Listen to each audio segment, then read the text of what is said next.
Fala galera, beleza? Gente, bom dia aí, boa tarde ou boa noite, né? Depende do horário que você está vendo a aula. E a gente vai dar continuidade então ao estudo das propriedades coligativas. Lembra, a gente falou no primeiro vídeo, na primeira parte aí, que propriedades coligativas eram propriedades que dependiam exclusivamente da quantidade de soluto dissolvido lá no seu solvente, ou da quantidade de partículas dissolvidas no seu solvente. Melhorando aí. Ainda falamos que elas eram 4, lembra? Tonoscopia, ebulioscopia, crioscopia e osmometria. A tonoscopia, ou abaixamento da pressão de vapor, nós falamos na última aula. E aí hoje a gente aborda então a ebulioscopia, a crioscopia e a osmometria. Só para ressituar, vamos pensar, eu tenho um recipiente, um copo, cheio de solvente puro. Esse meu solvente está ali, as minhas moléculas estão lá agitadas, interagindo umas com as outras. Lembra que no solvente a interação se dá pela força intermolecular que atua nele. Então, por exemplo, se o meu solvente fosse água, eu teria lá ligação de hidrogênio. Tá?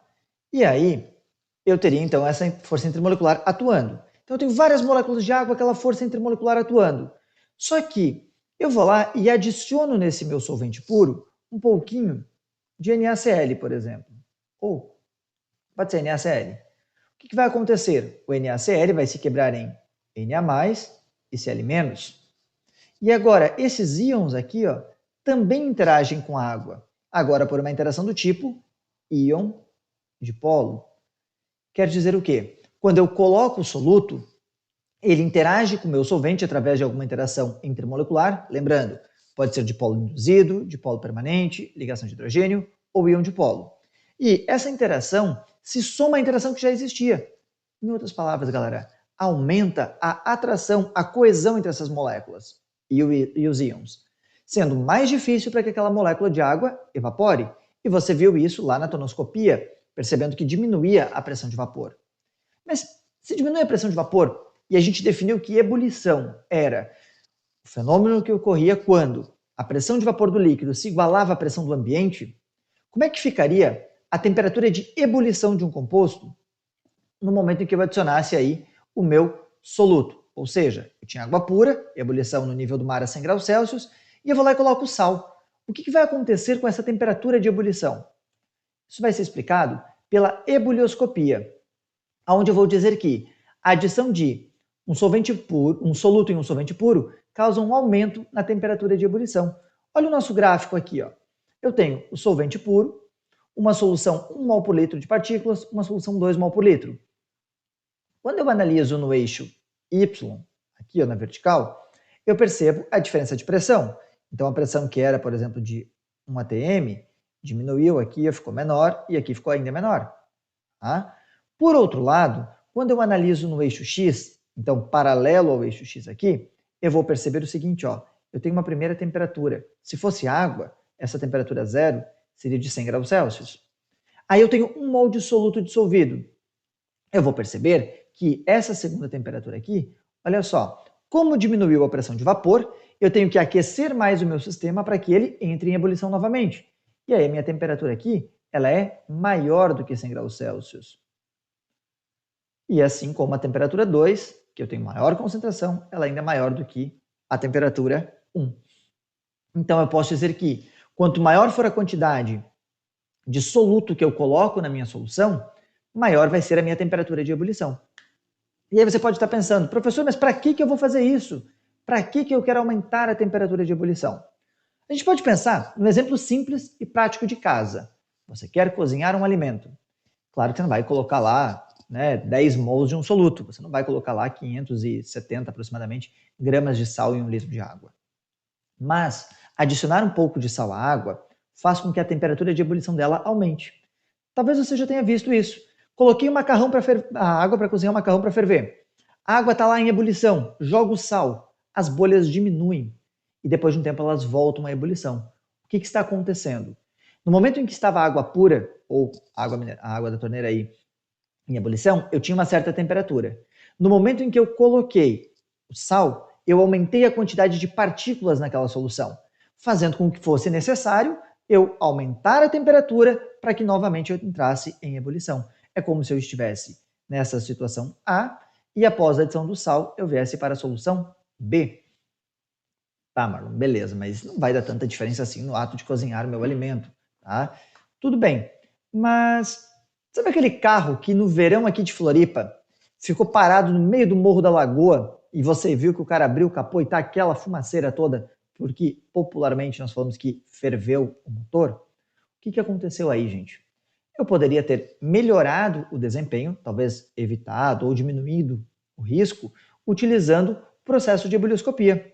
Alguns aditivos automotivos são colocados na água do radiador para elevar a temperatura de ebulição.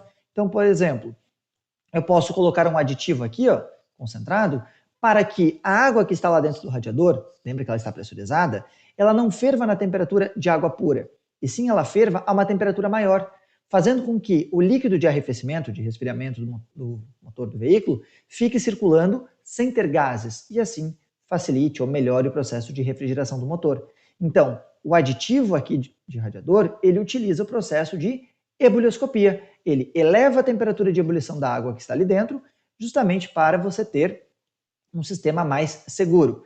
Lembrando, no momento que você colocou o aditivo, deixa de ser somente água, você passa a ter uma solução. Professor, como é que eu calculo isso? Você vai calcular isso daí através da lei de Raoult, que vai te falar que essa variação que houve aqui ó, na temperatura, tá? Esse delta na temperatura de ebulição, é a constante ebulioscópica que te é fornecida, vezes a concentração molar, que a gente falou no outro vídeo, mas eu coloquei aqui, ó, molalidade é número de mol de soluto por quilograma de solvente. Então, ebulioscopia, a temperatura aumenta. Beleza? Vamos em frente. Quando você está analisando esses gráficos, você já deve ter percebido que você está trabalhando com o diagrama de fases, né? Então, só lembrando, né, gente?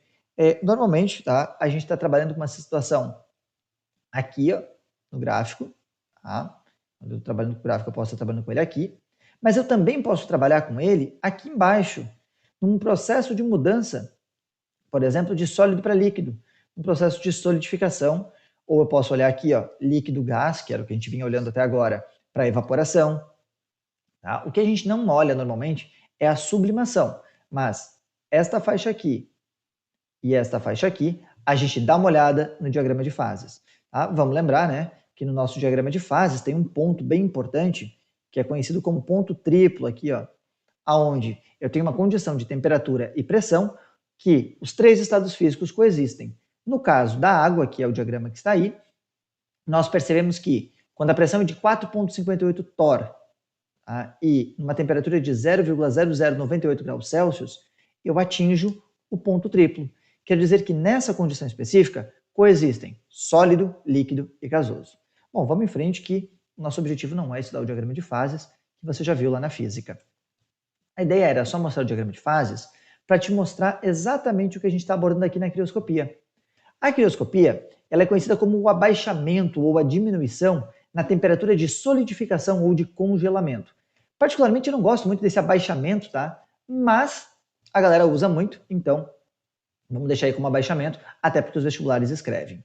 Tá? Essa diminuição que ocorre na temperatura de solidificação se dá também pela adição de um soluto lá no nosso solvente puro, então também fazendo uma solução. Da mesma maneira, quanto mais soluto, mais eu diminuo a temperatura de solidificação. Então olha aqui, ó, eu estou analisando esta parte do gráfico, onde eu tenho a solidificação, né?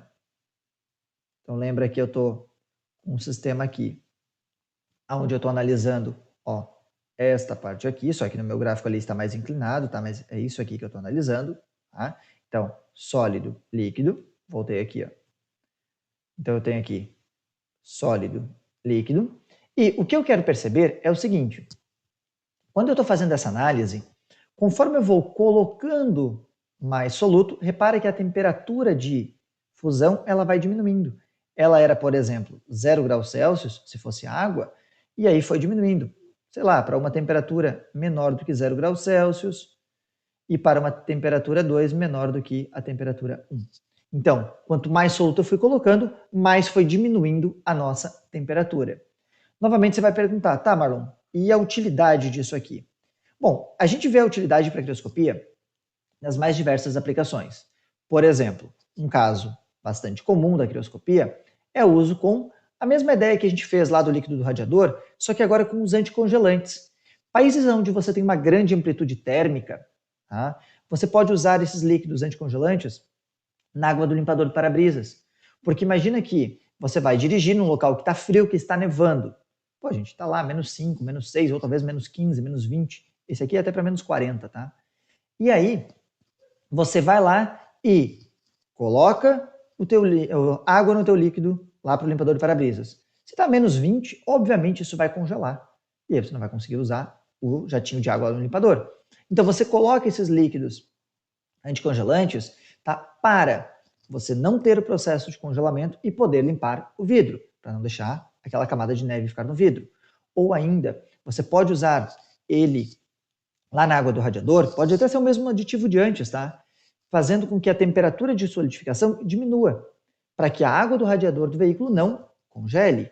Lembra, as propriedades coligativas elas ocorrem simultaneamente. Olha só, eu estou analisando aqui a temperatura de solidificação, mas eu posso analisar aqui, ó, a mudança na pressão de vapor, ou ainda eu posso analisar aqui, nesse sentido aqui, ó, o aumento na temperatura de ebulição. Então eu consigo analisar cada um dos processos dependendo do meu objetivo. As mudanças ocorrem simultaneamente. Repare que esse gráfico une todas estas mudanças.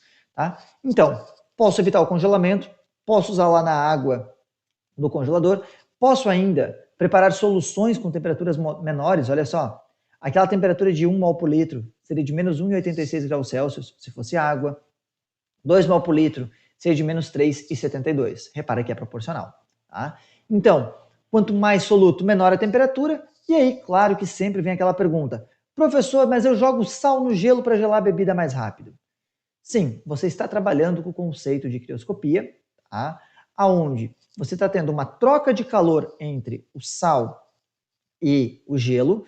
Na hora de dissolver o sal, a dissolução do NaCl está envolvida nessa troca de calor, e, simultaneamente, esse calor que está sendo obtido aí pelo sal para ser dissolvido é retirado da sua bebida. E aí você acaba baixando lá a temperatura. Você pode chegar a temperaturas bem baixas. Se colocar um pouquinho de álcool líquido junto, baixa mais ainda a temperatura. Só lembre de daí lavar a bebida aí, o frasco de refrigerante, antes de consumir. Beleza? Galera, muito parecido com a ebulioscopia, a crioscopia é calculada, tá? Como a lei de Raoult, mesma coisa, ó, constante crioscópica, tudo certinho, também usa a molalidade. E em alguns países que nevam, né, em todo país aí que a gente tem neve, a gente também usa a adição do sal na neve para remover, para diluir, tá? Isso aqui. Qual que é a ideia na realidade?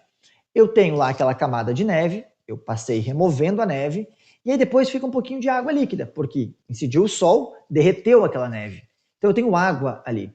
Aí eu vou jogar sal para evitar que essa água congele novamente. Porque imagina que nevou, você, né, como um bom cidadão, foi lá, raspou a neve da frente de casa. E aí, durante o dia, a incidência de sol derreteu aquele pouquinho, aquele fiozinho branco que ficou lá na calçada, que não era perfeitamente lisa, e aí derreteu essa água. Só que à noite essa água congelou. Durante a madrugada, nevou de novo.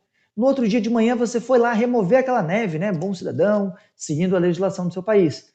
O que aconteceu? Com aquela camada de água que estava embaixo, formou gelo. E no momento que você foi caminhar, o atrito diminuiu bastante e mudou a sensação de toque. E possivelmente você pode ter tomado um tombo aí. Quem já caiu nessa situação, não vou dizer quem já fez isso, tá? Sabe que é bem diferente, tá? Pisar no gelo, gente, é bem diferente de pisar na neve. Então, se eu jogar o sal, eu evito que aquela água recongele ou ressolidifique, e aí eu acabo prevenindo, então, e evitando acidentes, tá? Uma ideia também, então, usada aí, também é usado para estradas, né? Junto nas estradas, normalmente também são largadas pequenas pedras, tipo brita, bem fininha, para aumentar o atrito, para que quando o veículo freie, você tenha um pouco de atrito. Tá? Então, além da crioscopia, a gente pode falar da osmometria. E eu vou lembrar da osmose primeiro, né? Você viu lá na biologia que a osmose era a passagem do solvente de um meio hipotônico para um meio hipertônico, ou seja, do meio diluído para o meio concentrado, através de uma membrana semipermeável. O que a gente tem aqui, se eu colocar uma célula em um meio hipotônico, ela vai ficar túrgida, ela vai inchar. Se eu colocar no meio isotônico, de mesma concentração, ela fica normal, ela mantém a sua flacidez. E se eu colocar ela em um meio hipertônico, ela desidrata, ocorre um processo conhecido como crenação. A água sai da célula para diluir o meio exterior. Então, você pode testar isso em casa com uma salada. Eu pego lá uma folha de alface e tempero essa folha de alface e deixo ela parada. A concentração no meio externo vai ser maior do que dentro das células da salada. O que vai acontecer? A água vai sair dessa salada, desse vegetal, para diluir o sal externo. E você vai ter essa aparência aqui mais murcha. Tá? Então, a gente tem esses processos associados à osmose, que você viu lá na biologia.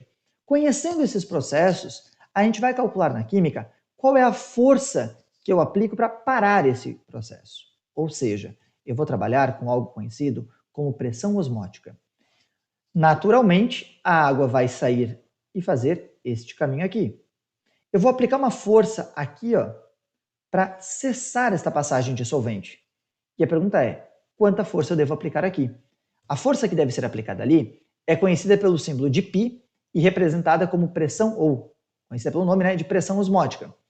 A pressão osmótica é calculada muito parecida lá com o padre do balão, lembra? Padre voador não retorna à Terra.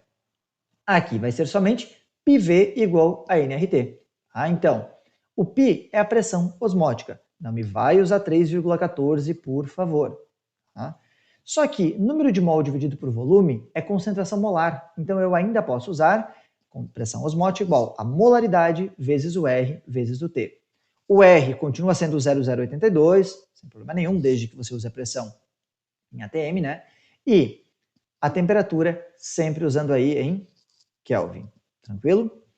Então, eu vou aplicar essa pressão para parar de ter o meu processo de passagem normal. Olha para o sistema aqui. Água salgada, água limpa. O caminho normal seria termos esta passagem aqui. A água pura ir para a água salgada para diluir a água salgada. Só que se eu aplicar uma pressão, eu vou aplicando uma pressão cada vez mais intensa aqui, porque a concentração vai aumentando, e jogando a água para a água pura. E aí eu vou obter água pura a partir da água salgada, em um processo conhecido como osmose reversa. A gente tem sistemas de osmose reversa, tá? Como esse aqui, por exemplo, tá? Onde são aplicadas pressões, então, na água salgada, eu vou obtendo a água pura. E um processo que também usa osmose reversa é o processo de hemodiálise. O sangue que vai ser passar por hemodiálise, tá? Vai ser dialisado, ele sofre um processo de osmose reversa. Então você pega lá o sangue, está repleto de substâncias, o plasma, por exemplo, vamos pensar, né? Cheio de substâncias que não foi filtrado, e aí vai ser filtrado na máquina. Nesse momento, a osmose reversa vai fazer com que as impurezas fiquem retidas e o material que deve passar continue e retorne para a corrente sanguínea.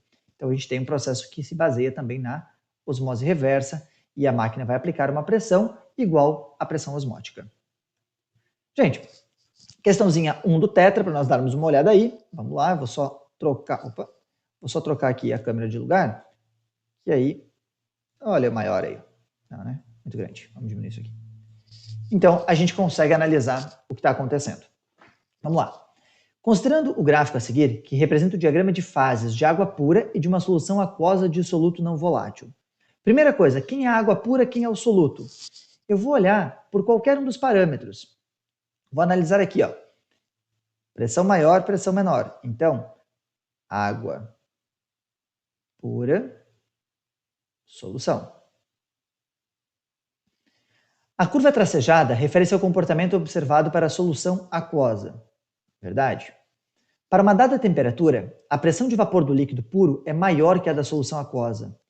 Para qualquer temperatura que eu pegue, a pressão de vapor do líquido puro é maior que da solução. Verdade, para uma dada ou uma temperatura qualquer, isso ocorre. A 3. A temperatura de congelação da solução é menor que a do líquido puro. Então eu venho aqui e analiso.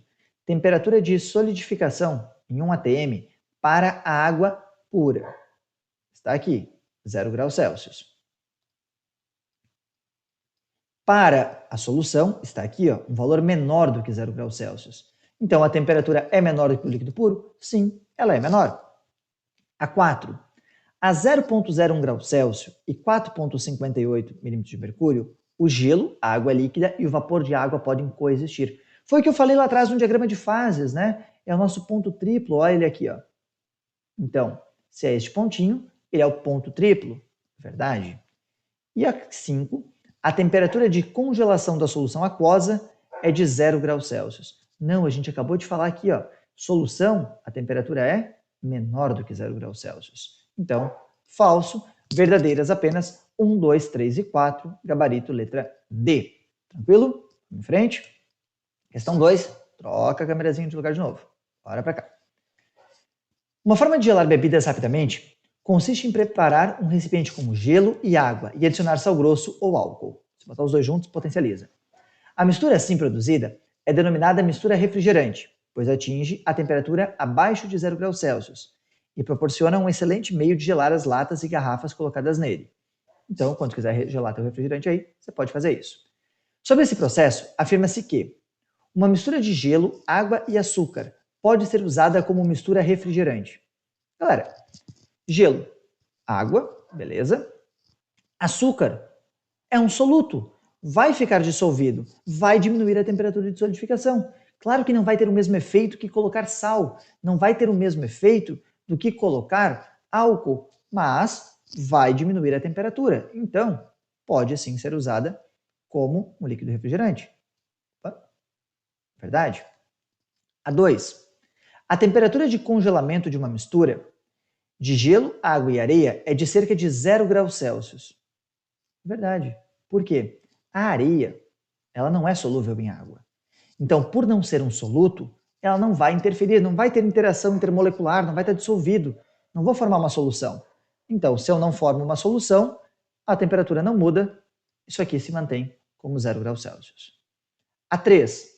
Uma mistura de gelo, água e álcool tem 2 fases e 3 componentes. Bom, vamos ver aqui, ó. Meu recipiente. Vou colocar lá a água, o gelo, tá aqui o gelinho, o cubinho de gelo, e o álcool, que está no meio da água. Água e álcool se misturam, então eu tenho 2 fases. Uma fase que é o gelo e uma fase que é formada pela água e pelo álcool. Pô, tem 2 fases, legal. Só que quantos componentes ela tem? Apenas 2 componentes. Gelo e água são a mesma substância, então tem 2 fases e 2 componentes. Portanto, embora as fases estivessem corretas, os componentes estão errados e a proposição é falsa. E a 4. A adição de sal grosso ao gelo com água proporciona temperaturas mais baixas do que a adição de sal fino na mesma quantidade. Se eu coloco a mesma quantidade, eu vou ter o mesmo efeito. Afinal, eu dependo da quantidade de partículas. Então, colocar sal grosso não vai me dar temperaturas mais baixas, tá? Então, aqui eu posso dizer que isso aqui é falso. Então, são verdadeiras apenas 1 e 2, gabarito, alternativa A. Fechou? Gente, a 3 e a 4 eu faço com vocês no atendimento na próxima segunda-feira, tá? E aí, lembrando que hoje eu não vou pedir tarefa, né? Porque nessa semana vocês têm avaliação, então estudem aí para a prova de amanhã. Grande abraço para todos e até a próxima.